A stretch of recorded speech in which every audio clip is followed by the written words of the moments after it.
तर विद्यार्थी मित्रांनो, आज आपण शिकतोय इयत्ता 6वी पाठ 7 पोषण आणि आहार।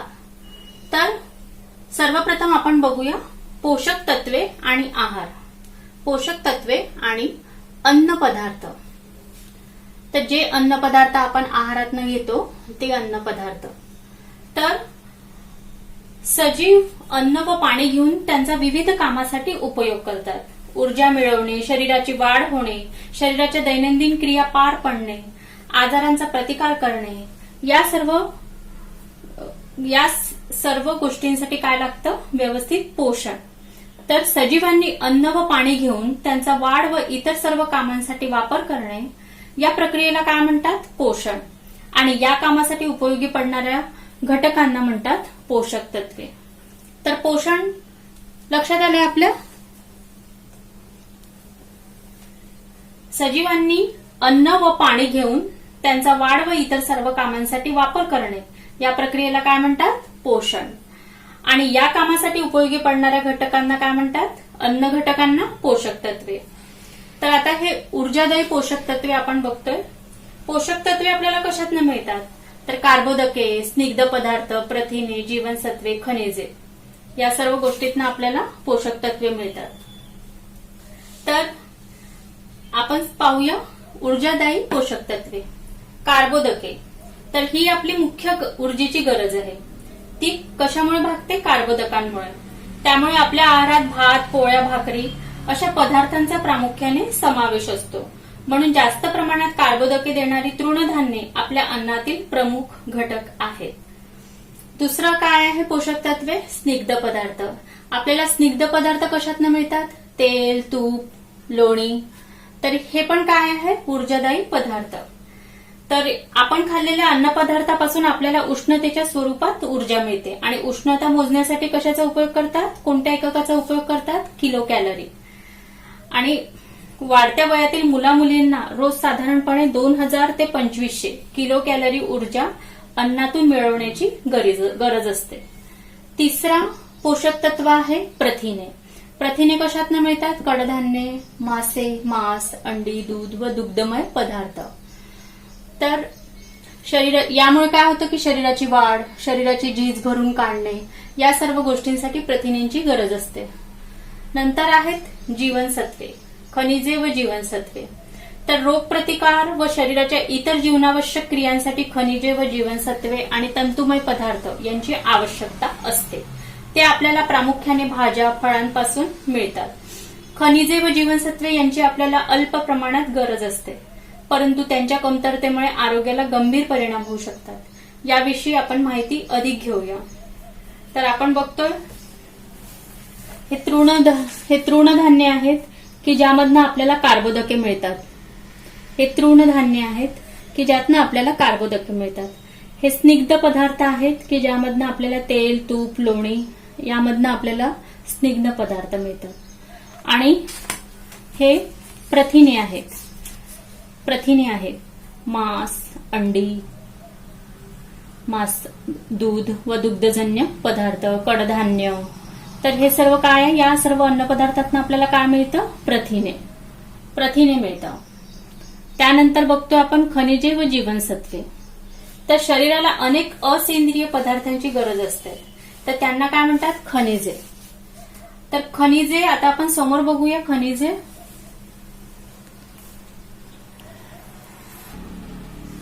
आता आपण बघतोय की कोणकोणती खनिजे आहे की जी आपल्या शरीराला अतिशय उपयुक्त आहे आणि त्यांचे स्रोत काय आहे, आणि ते खनिज आपल्या शरीरात जर नसली तर आपल्याला कोणते विकार होऊ शकतात? तर खनिज आहेत लोहाचा उपयोग काय आहे आपल्या शरीरासाठी? की शरीराच्या सर्व भागांपर्यंत ऑक्सिजनचे वहन करणे। स्रोत काय आहे? मांस, पालक, मांस म्हणजेच मीठ, पालक, सफरचंद, मनुका। दुसरं खनिज आहे कॅल्शियम व फॉस्फरस। तर कॅल्शियम व फॉस्फरसमुळे काय होतं? काय उपयोग आहे या खनिजाचा आपल्या शरीरासाठी? की यामुळे आपले दात व हाडे मजबूत होतात। तर हे काय करतं कॅल्शियम व फॉस्फरस? दात व हाडे मजबूत करणे. तर याचा स्रोत काय आहे? दूध, हिरव्या पालेभाज्या, दुग्धजन्य पदार्थ, पनीर, पालेभाज्या हिरव्या, मांस. तर यामधनं आपल्याला काय मिळतं? कॅल्शियम व फॉस्फरस. आणि कॅल्शियम व फॉस्फरस जर आपल्या शरीरात नसेल तर आपल्याला कोणते विकार होऊ शकतात? दात खराब होणे, हाडे ठिसूळ व कमकुवत होणे. तसेच लोह जर आपल्या शरीरात नसेल तर आपल्याला काय होतं? अॅनिमिया आणि सतत थकवा वाटत राहणे. अॅनिमियालाच पांडुरोग असे म्हणतात. तर नंतरचं खनिज बघू आपण, आयोडीन. आयोडीनचा उपयोग होतो वाढीचे नियंत्रण, शरीरात होणाऱ्या रासायनिक क्रिया गतिमान करणे.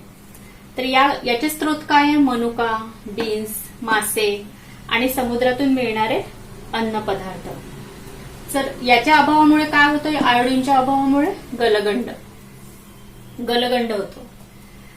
तर सोडियम व पोटॅशियम हे खनिज जर आपल्या शरीरात नसेल तर आपल्या शरीरातील पाण्याचे संतुलन, याचा उपयोग काय होतो? सोडियम व पोटॅशियम याचा उपयोग आपल्या शरीरात पाण्याचे संतुलन व्यवस्थित राखणे, संतुलन राखणे पाण्याचे, चेतासंस्था व स्नायूंच्या प्रक्रिया चालू ठेवणे. तर याचे स्रोत काय आहे? मीठ, चीज, फळे, डाळी, पालेभाज्या. आणि याच्या अभावामुळे काय होतं? स्नायूंची अकार्यक्षमता. आता बघूया आपण, हे खनिजे बघितले, आता बघूया आपण जीवनसत्वे. तर जीवनसत्वे दोन प्रकारची असतात. एक जलविद्राव्य जीवनसत्वे, खनिजे बघितले, आता बघूया आपण जीवनसत्वे. एक जलविद्राव्य जीवनसत्वे आणि जल अविद्राव्य जीवनसत्वे. विद्राव्य म्हणजे काय? जे पाण्यात विरघळतात ते विद्राव्य. आणि अविद्राव्य म्हणजे काय? जे पाण्यात अजिबात विरघळत नाही ते अविद्राव्य. तर जीवनसत्वे कोणती पाण्यात विरघळतात?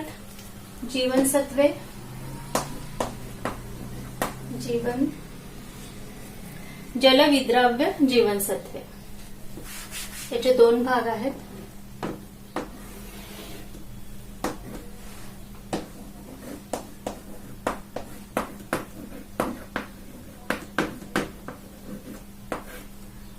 जीवनसत्व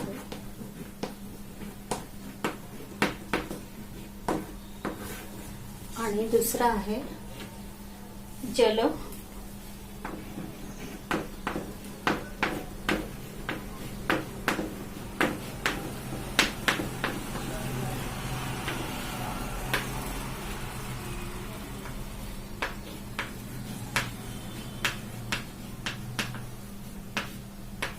तर कोणती जीवनसत्वे आहेत की जे जलविद्राव्य जीवनसत्वे आहेत, म्हणजेच पाण्यात विरघळतात? तर जीवनसत्वे B1, B12, B2, B3, B6, B9, B12 हे काय आहे? जलविद्राव्य, म्हणजे हे पाण्यात विरघळतात. बी व सी विटॅमिन, बी आणि सी विटॅमिन, सी जीवनसत्वे, सी जीवनसत्वे.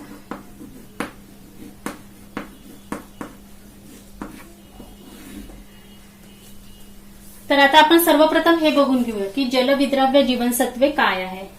तर जलविद्राव्य जीवनसत्वे म्हणजेच बी आणि सी जीवनसत्वे.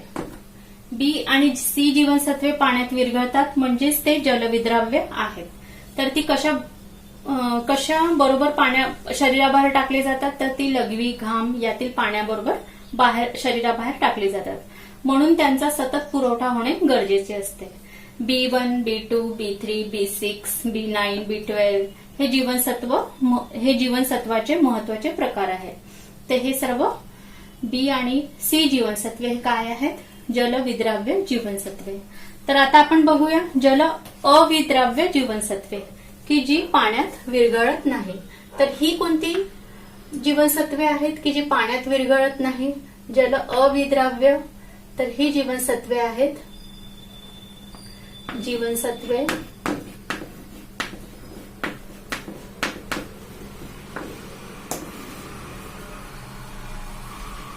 जीवनसत्वे ए, डी, ई आणि के. ही जीवनसत्वे पाण्यात विरघळत नाहीत. तर याचं काय होतं, तर ही कुठे काय होतं याचं, तर ती स्निग्ध पदार्थात म्हणजेच शरीरातील मेदात विरघळतात. तर त्यांचा शरीरात साठा होतो. ए, डी, ई, के हे काय आहे, जल अविद्राव्य जीवनसत्वे आहेत. जल अविद्राव्य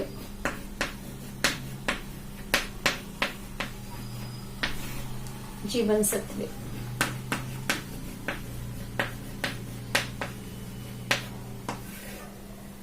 ही पाण्यात विरघळत नाहीत. तर ती काय होतं त्याचं, कसे ते शरीराच्या बाहेर टाकले जातात, तर त्याचं काय होतं, तर ती स्निग्ध पदार्थात म्हणजे शरीरातील मेदात विरघळतात. त्यांचा शरीरात साठा होतो मेदाच्या रूपात म्हणजे चरबीच्या याच्यात. तर ए, डी, ई, के हे काय आहे, जल अविद्राव्य जीवनसत्वे. तर आपल्याला आता खनिजे व जीवनसत्वे हे समजलेले आहे. तर आता आपण बघूया की जीवनसत्वांचा स्रोत व कार्य.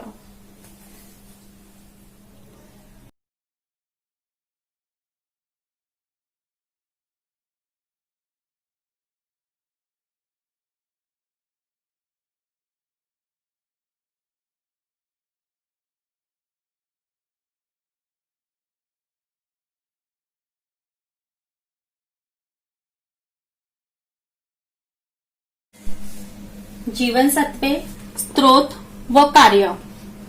तर आपण बघतोय जीवनसत्वे. तर पेज नंबर 52 यावर जीवनसत्वे, स्रोत व कार्य दिलेली आहे. तर आपण ते बघूया. तर आपण हे चित्र बघतोय 7.5 जीवनसत्वे. तर यामध्ये चित्रामध्ये निरनिराळे फ्रुट्स, मांस, अंडी, मासे आणि फळे, व्हेजिटेबल्स दिलेली आहेत, जी आपल्याला अतिशय उपयुक्त आहे. तर आपण सर्वप्रथम बघूया ए जीवनसत्व. ए जीवनसत्वाचं कार्य आहे डोळ्यांचे रक्षण. डोळ्यांचे रक्षण. ए जीवनसत्वाचं कार्य आहे डोळ्यांचे रक्षण.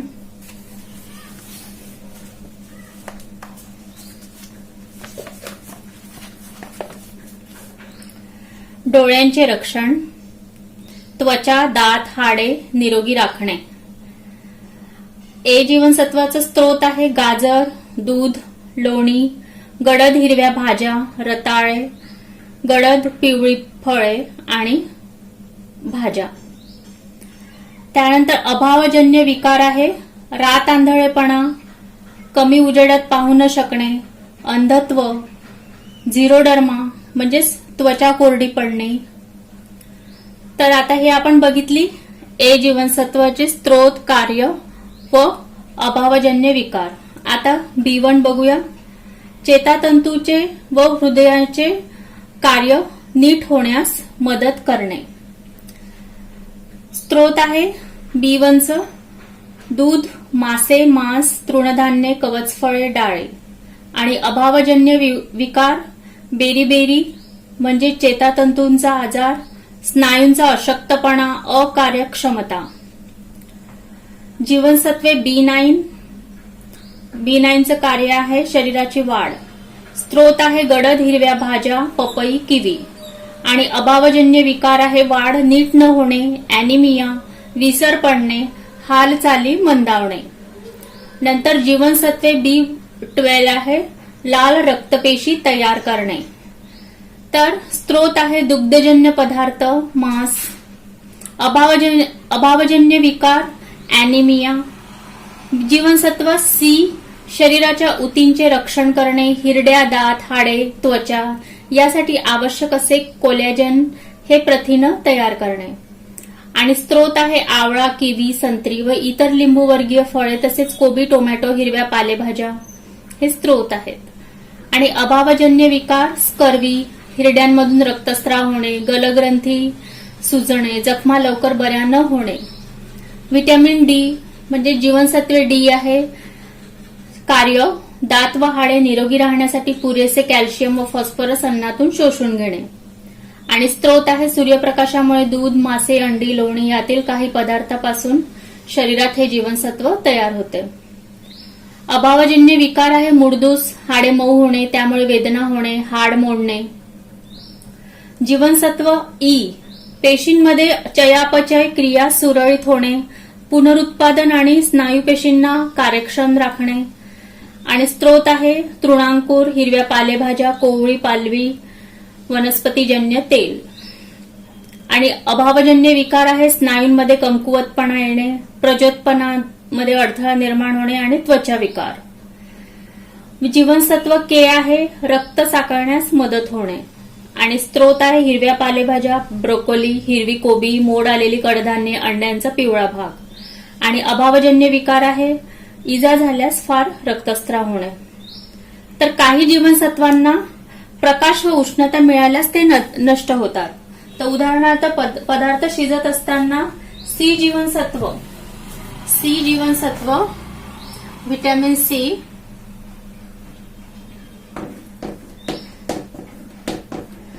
जीवनसत्व हे जास्ती शिजवल्याने त्याच्यामधलं पोषक तत्व नष्ट होतं.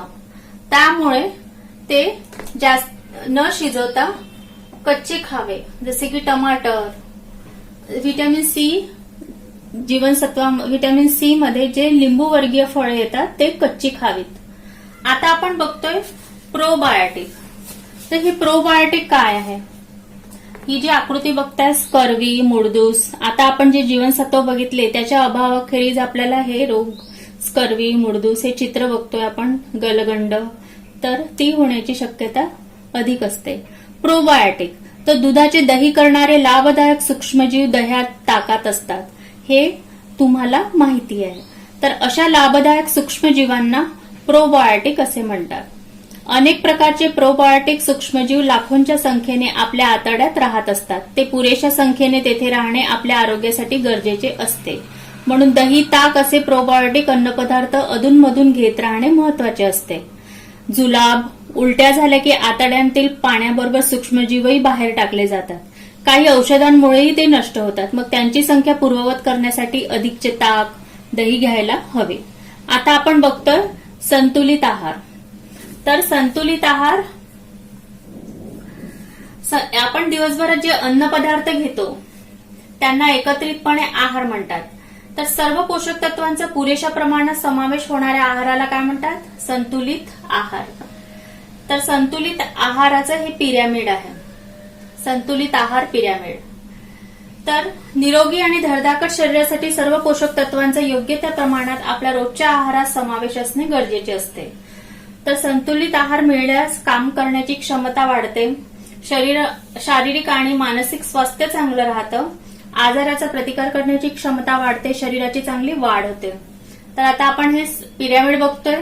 पिरॅमिडच्या सर्व वरच्या भागात आहे स्निग्ध पदार्थ, नंतर दुसरं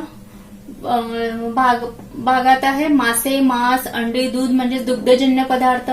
तिसऱ्यात आहे केळी, कोबी, गाजर, पालक, टमाटर, किवी म्हणजे फळे व भाजीपाला. आणि शेवटल्या पार्टमध्ये पिरॅमिडच्या मोड आलेली कडधान्ये जसे की गहू, बाजरी, ज्वारी, मका, तृणधान्य व कडधान्य.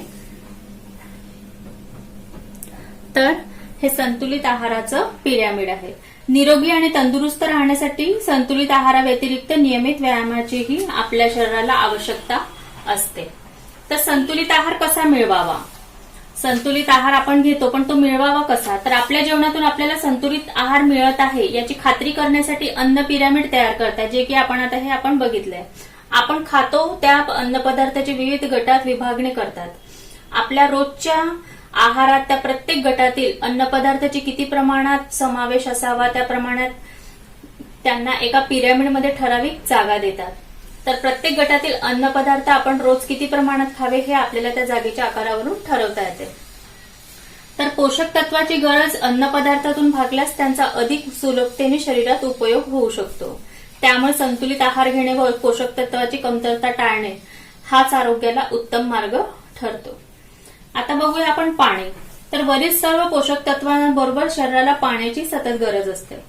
त्यासाठी तर आपण पाण्याची गरज कशा पद्धतीने भागवतो, तर दूध, ताक, लिंबाचा रस, सरबत, फळांचे रस आणि भरपूर पाणी. तर याद्वारे आपण पाण्याची गरज आपल्या शरीरासाठी भासवतो, पूर्ण करतो.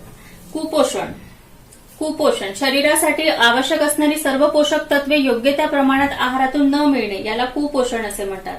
आणि पुरेसे अन्न न मिळाल्याने किंवा आहार असंतुलित असल्यामुळे कुपोषण होते. तर गरजेपेक्षा जास्ती घेतल्याने अतिपोषण होते. तर आता आपण बघतो की ही आकृती आहे 7.7 ही चित्र आहे. तर हा जो लठ्ठ मुलगा दिसतोय हे अतिपोषणाचं उदाहरण आहे. आणि हा जो बारीक हाडकोळा मुलगा दिसतोय हे कुपोषणाचं आहे. तर कुपोषण व अतिपोषण. आता आपण बघूया जंक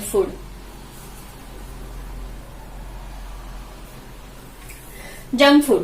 तर chocolate, noodles, burger, pizza, chips, तयार शीतपेये, आकर्षक वेष्टनातील अन्न पदार्थ तसेच बाजारातील तळलेले अन्न पदार्थ जसे वडा, भजी इत्यादी खूप चविष्ट लागतात, म्हणून असे पदार्थ आपल्याला आवडतात. परंतु या पदार्थात काय असतं, मैदा, तेल, साखर जास्त प्रमाणात असतात. गव्हापासून मैदा किंवा ऊसापासून साखर बनवताना गव्हामध्ये ऊसामध्ये असलेली अनेक पोषक तत्वे निघून जातात. त्यामुळे त्यांच्यापासून आपल्याला केवळ ऊर्जा मिळते आणि आपली भूक भागते. साहजिकच जंक फूड खाल्ल्याने इतर अन्न गटातील पदार्थ कमी मिळतात. असे वरचेवर झाल्यास आपल्या शरीराला लवकरच प्रथिने, जीवनसत्व, खनिजे या पोषक तत्वांची कमतरता भासू लागते आणि त्याचा परिणाम काय होतो, कुपोषणात. तर हे पदार्थ सतत जास्त प्रमाणात खाल्ल्याने व्यक्तीला लठ्ठपणा येतो आणि त्याचा त्याच्या तब्येतीवर परिणाम होऊ शकतो. तर अशा पदार्थातून आवश्यक ती पोषक तत्वे मिळत नसल्यामुळे त्यांना जंक फूड असे म्हणतात. तर आपण लठ्ठपणा कसा टाळावा, तर संतुलित आहार घ्यावा, धान्य, भाज्या, फळे सालीसकट खावी, सायकलचा अधिक वापर करावा, मैदानी खेळ जास्त खेळावे. आणि लठ्ठपणा टाळण्यासाठी काय करू नये, तर भूक नसताना खाऊ नये, जेवताना टीव्ही पाहू नये, छोट्या अंतरासाठी मोटारगाड्या वापरू नये, पॅकेटबंद तयार अन्न पदार्थ खाण्याचे टाळावे. आता आपण बघतोय अन्न पदार्थातील भेसळ. अन्न पदार्थ भेसळ करून फूड विक्रेते विकत असतात. तर हे अन्नाची भेसळ आपल्या शरीराला अतिशय घातक असते. तर ही भेसळ ते कशी करतात, तर दुधामध्ये ते पाणी, युरिया, स्टार्च मिसळतात. लाल तिखट आपण जे अन्न पदार्थ खातो त्यामध्ये विटेची भूड, लाल भोपळ्याची भुकटी, काळी मिरी म्हणून पपईच्या बिया घालतात. तर आईस्क्रीम मध्ये धुण्याचा सोडा, कागदाचा लगदा, तांदळामध्ये बारीक बारीक खडे, पांढरे गारगोट्या, शेंगदाण्यामध्ये लालसर गारगोट्या, खडे. तर अन्नाची भेसळ अशा पद्धतीने करतात. तर अन्नाची भेसळ करणे हा कायद्याने गुन्हा आहे. भेसळयुक्त अन्न आपण कधीही खाऊ नये. तर बच्चे पार्टी, आज आपण या धड्यामध्ये काय शिकलो, या पाठामध्ये पोषण आणि आहार यामध्ये आपण काय शिकलो त्याची एकदा परत उजळणी घेऊया. की अन्न व पाणी घेऊन त्यांचं ऊर्जा व वाढ, शरीराच्या इतर क्रियांसाठी वापर करणे या प्रक्रियेला काय म्हणतात, पोषण. कार्बोदके, स्निग्ध पदार्थ, प्रथिने, जीवनसत्वे, खनिजे आणि तंतुमय पदार्थ ही अन्नातील पोषक तत्वे आहे. संतुलित आहार सर्व पोषक तत्वाचा योग्य प्रमाणात समावेश होतो. संतुलित आहार घेण्यासाठी आपल्याला कशाचा उपयोग होतो, पिरॅमिडचा. आणि अन्न घेण्याच्या प्रमाणावर कुपोषण, अतिपोषण वा अभावजन्य विकार अवलंबून असतात. जंक फूड पासून ऊर्जा मिळते परंतु इतर पोषक तत्वे मिळत नाही. भेसळयुक्त व अशुद्ध अन्न आरोग्याला घातक असते. तर बच्चा पार्टी, आज आपला पाठ पोषण आणि आहार हा संपलेला आहे.